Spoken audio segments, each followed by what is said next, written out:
She has serious mental health issues, my mother-in-law announced to the mediator, loud enough that the receptionist outside probably heard her too. We're genuinely worried about our grandson being in her care. I didn't say a word. I just looked at my hands folded on the table and thought about the grocery list I needed to finish before Thursday. My name doesn't matter for now. What matters is that I'm 31. I have a 7-year-old son named, well, I'll call him my little guy for now, because he deserves to stay out of this. And for the past 4 years, I have been the only consistent thing in his life.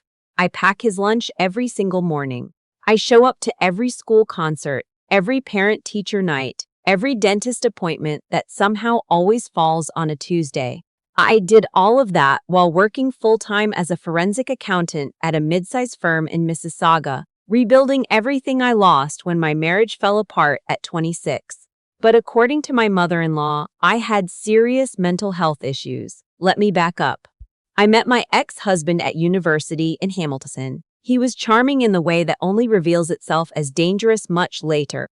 Quick with a compliment, quicker with an excuse. His family had money, not old money, not quiet money, but the loud kind. His father had built a successful commercial real estate company, the kind that puts his name on signs outside of strip malls across the GTA. His mother had never worked a day since their wedding in 1987 and considered that a point of pride. When I got pregnant at 24, we got married fast. His parents were not exactly warm about it. I remember his mother pulling me aside at the baby shower she threw at her house with her guest list and telling me that she hoped I understood what I was stepping into. I smiled and said, of course. I had no idea what she meant. I found out soon enough. The marriage lasted 2 years. I won't bore you with every detail because honestly, some of it I've spent a lot of therapy money trying to forget. What I will tell you is that by the time I left, I had a 2-year-old, a shared condo we hadn't finished paying off, and a family court date scheduled for March. His parents hired him a very good lawyer. I found a decent one through the Ontario Legal Aid Program and then eventually paid out of pocket once I got back on my feet. We settled on shared custody, week on, week off, and I moved into a 2-bedroom apartment in Oakville that I could barely afford but that had a good school catchment and a backyard the landlord said my son could use. For 2 years after that, his parents were fine, I guess. They came to pick up my son on their scheduled weekends. His grandmother brought him back smelling like her perfume and full of McDonald's. His grandfather barely acknowledged me at the door. I told myself that was okay. My son loved them. That was what mattered. Then my ex-husband met someone. Her name was, I'll call her his girlfriend. She was 23, worked in marketing, and had the kind of effortless confidence that comes from never having had to fight for anything. His parents adored her immediately. Within 8 months, she had a ring. Within 10, she had moved into the house his parents had helped him buy in Burlington. I want to be clear, I genuinely did not care about any of that. I had stopped loving my ex-husband long before I left him. What I cared about was my son, and the way things started to shift once she came into the picture. It started small. The scheduled pickup times got fuzzy. His grandmother would call and ask if they could keep him just one extra night, and when I said no, there would be this long pause on the phone, this weighted silence that felt like a verdict. My ex started CCing his parents on emails that were supposed to be between us. His mother started showing up at school pickup on days that were mine, claiming she didn't realize. I document everything. I'm an accountant. Documentation is basically my love language. But the thing that actually broke something open in me, the thing I still think about at 2 a.m. sometimes, was my son's 6th birthday. He had one request. He wanted a hockey party at the arena near our apartment. He'd been asking since January. I booked the ice time in February, paid the deposit, ordered the cake from the Portuguese bakery he liked on Kerr Street. I sent invitations to his whole class and to his father's side of the family with 6 weeks' notice.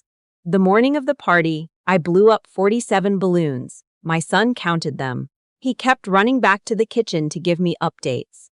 39, Mum. 42, Mum. He was wearing his Leafs jersey and his good sneakers even though we weren't leaving for 2 hours. At 11:30, his father texted. His parents had a conflict. They wouldn't be able to make it. His girlfriend's family was in town. Her cousin was getting engaged and there was a dinner. He was sorry. He'd make it up to him. I stared at that text for a long time. Then I put my phone face down on the counter, went into the living room, and told my son time to get his skates. He looked around the hallway, at the door, back at me. Are Grandma and Grandpa coming? I don't think so, buddy. He thought about that. He was 6. He had my ex's dark eyes and my stubborn jaw, and he processed things slowly and carefully, just like I do. Did they forget? I crouched down to his level, and I looked him straight in the face, and I said, no, they didn't forget. They just had something else to do today. But your friends are going to be there. And I made sure they're saving the really good skates for you, the ones with the extra ankle support you like. He nodded. He picked up his hockey bag. He didn't say anything else about it. I held it together until we got to the car. Then I sat in the driver's seat for about 90 seconds and let myself feel every single thing I was feeling. Then I put the car in reverse, and we went to the party, and he had the best time of his life, and I made sure of that. But that night, after he was asleep, I sat at my kitchen table with a glass of Shiraz, and I made a decision. I was done managing their feelings. I was done softening the edges. I was done making it easy for people who had never once made anything easy for me. I did not call. I did not send an angry message. I did not post anything on Facebook, which his mother checked with the frequency of a part-time job. I sent a birthday card on behalf of my son. Inside, I wrote a short, polite note. Thank you for thinking of him. He had a wonderful day. And I enclosed $1. A single toonie cut in half? No, actually, I just sent an Interac e-transfer for $1 with the memo line reading, his birthday gift from you, as received. I know that sounds small. It was meant to. I went back to work the following Monday and I did what I was trained to do. I looked at the full picture. For the past 3 years, my ex-husband had been late on child support 4 times. Not egregiously late. A few days here, a week there. But late enough that I had been quietly noting the dates in a spreadsheet I kept on my personal laptop, not my work one. I also had the documentation from the custody schedule violations, the unauthorized school pickups, the extra nights I had been guilted into agreeing to verbally, never in writing, that had slowly started to shift the practical custody split without any formal change to the legal agreement. I called a family law lawyer in Toronto. Not the one I'd used before, a different one, someone who specialized in post-separation enforcement. Her office was in a glass tower on Bay Street, and she wore the kind of blazer that made you understand immediately that she had won a lot of things. We met for an hour. I brought the spreadsheet, I brought the text messages, I brought the school pickup logs I'd requested from the office. She read through everything, looked up at me, and said, "You've been building this for a while." "I'm a forensic accountant," I said. "It's what I do." She smiled. She said, "Let's get started." What followed over the next several months was methodical and quiet. We filed for a formal review of the custody and support arrangement, citing the pattern of schedule violations. We submitted the documentation of late payments and requested a cost of living recalculation. His income had gone up significantly since we had originally set the support amount, something he had neglected to disclose as required under the Family Law Act. His lawyer sent a letter suggesting we were being adversarial. My lawyer sent back a 12-page response with attached financial disclosures and a timeline of every missed or late obligation going back to the original agreement. His lawyers stopped using the word adversarial after that. In the meantime, my ex-husband's parents apparently decided to escalate. His mother sent a message through him. She didn't have my number anymore. I'd blocked it after the 3rd unauthorized school pickup, suggesting that they were concerned about the stability of my son's home environment. There was a mention of potentially seeking grandparent visitation rights under Ontario family law. I forwarded that to my lawyer at 7:43 a.m. on a Wednesday morning. She responded by 8:15 with 3 words. Let them try. I want to explain something about grandparent visitation in Ontario, because this is where things got interesting and I think it matters. Under the Children's Law Reform Act, grandparents can apply for contact with a grandchild, but the threshold is not low. The court has to be satisfied that the contact is in the best interests of the child. And critically, courts are generally not enthusiastic about inserting grandparent contact orders into already contentious custody situations, unless there is a meaningful, established relationship. You can't skip your grandson's birthday for a fiancé's cousin's engagement dinner and then walk into court claiming a profound bond that must be legally protected. My lawyer knew this. More importantly, the duty counsel seemed to know this, because when we appeared before the judge, Justice O.C. Mensah, who had the energy of someone who had heard every version of every story and had run entirely out of patience for wasted time, the grandparent visitation motion was addressed in about 7 minutes. His mother was seated at the applicant's table.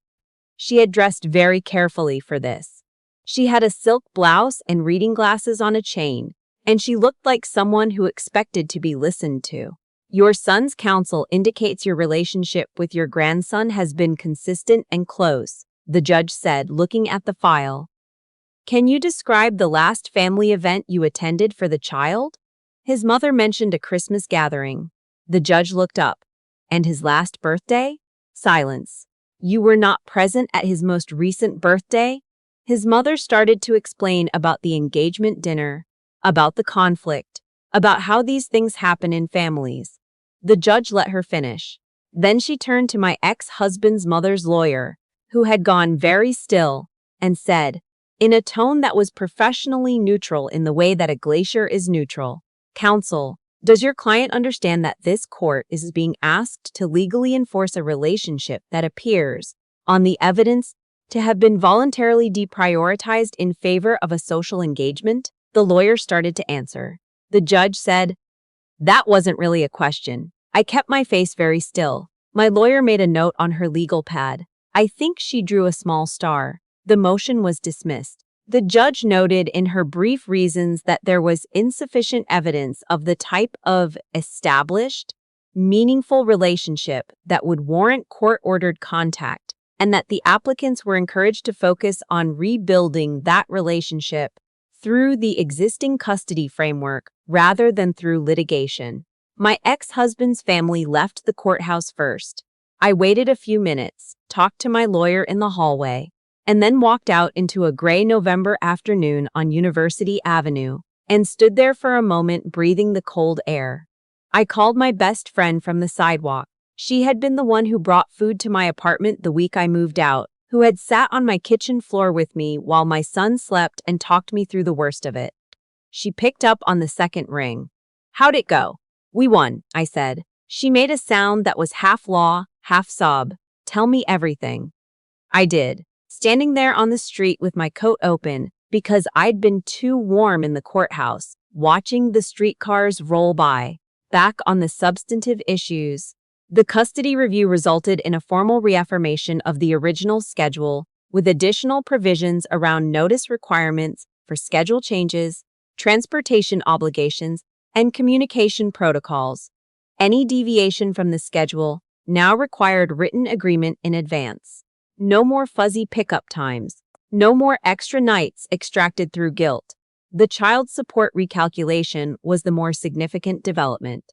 When my ex-husband's income was properly reassessed, something my forensic training made me very well equipped to interpret, and something my lawyer presented to the court with considerable precision, the adjusted monthly amount was meaningfully higher, plus retroactive adjustment for the period, since his income had increased. His lawyer had argued strenuously against the retroactive component. Justice O.C. Mensah had not been moved by that argument either. The money was not the point. I want to be clear about that. The money helped. Of course it did. A single parent in the GTA knows exactly what an extra few $100s a month means. But the money was not the point. The point was that I had spent 4 years being managed, being handled, being made to feel like I was the unstable variable in an equation that everyone else got to define. The point was that I was done with that. My son doesn't know the details. He's 7. He knows that some things changed and that our schedule is more organized now, which is how I explained it to him.